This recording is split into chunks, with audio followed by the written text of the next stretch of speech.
どうも B スパイスインクです。今回はカレー粉を使ってスパイスカレーを作ります。カレールーを使わずにカレーを作ってみたいという方向けの入門動画です。スパイスをかき集めなくてもカレー粉一つあれば作れるので始めやすいかと思います。それとカレー粉はすでに美味しいバランスでスパイスが配合されているのでスパイスの使い方で失敗しにくいです。もし最終的にうまくいかなかったとしてもスパイスの使い方以外に原因を見つけられます。他の工程も難しいのによくわからないスパイスの配合まで考えないといけないとなると頭こんがらがりますよね。なのでまずは簡単なカレー作りの工程をちゃんと理解してから自分好みのスパイスの配合を見つけていくのがいいかと思います。で、早速調理なんですが、薄切りにした玉ねぎをたっぷりめの油で飴色にしていきます。切り方はみじん切りでも大丈夫です。みじん切りの方が飴色が早いですしとろみがつきやすいですが、面倒だったりカレーをさらっとさせたいときは薄切りがいいかと思います。あまり触らずに焼き付けるようにして加熱するのがポイントです。ところどころ色が変わってきたら混ぜながら焦げそうだなと思ったら途中で水を加えます。いい感じに色が変わってきたのでここでニンニクと生姜を加えます。生をすりおろした方がやっぱり香りがいいですが面倒なのでチューブでも大丈夫です。これを加熱して青臭さをなくしていきます。青臭さがなくなったらトマト缶を加えます。生のトマトでも大丈夫です。ただもちろん味わいは変わってくるので別の食材として考えた方がいいです。トマト缶の方が安くてお財布に優しいので家計にはトマト缶が味方かと思います。トマトを潰しながらしっかりと加熱して水分を飛ばします。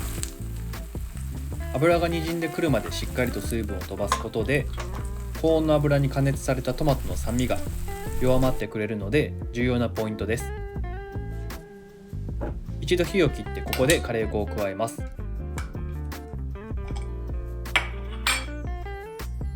スパイスは基本的に香り付けなのでたっぷり入れれば味が濃くなるわけではなく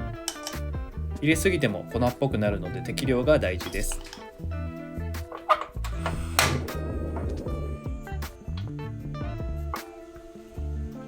焦げないように弱火で加熱しながら粉気がなくなるまで混ぜます。ここまで来たらいわゆるカレールーの状態です。あとはここに好きな具材と水を入れて仕上げていきます。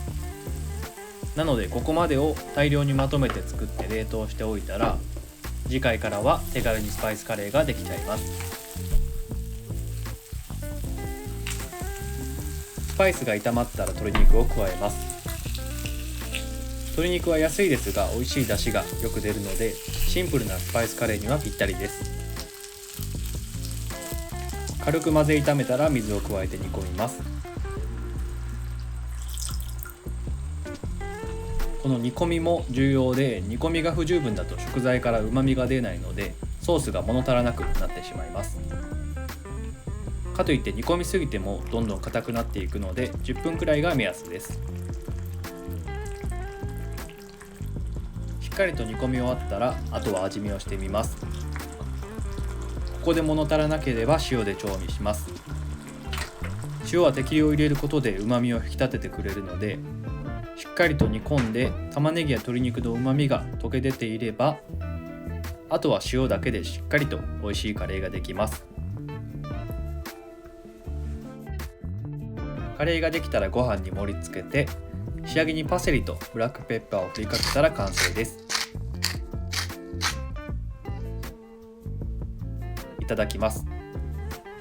意外と難しい作業はなくしっかりと炒めて十分煮込む、味見を繰り返しながら塩を調整するっていうポイントを押さえておけば美味しく作れると思います。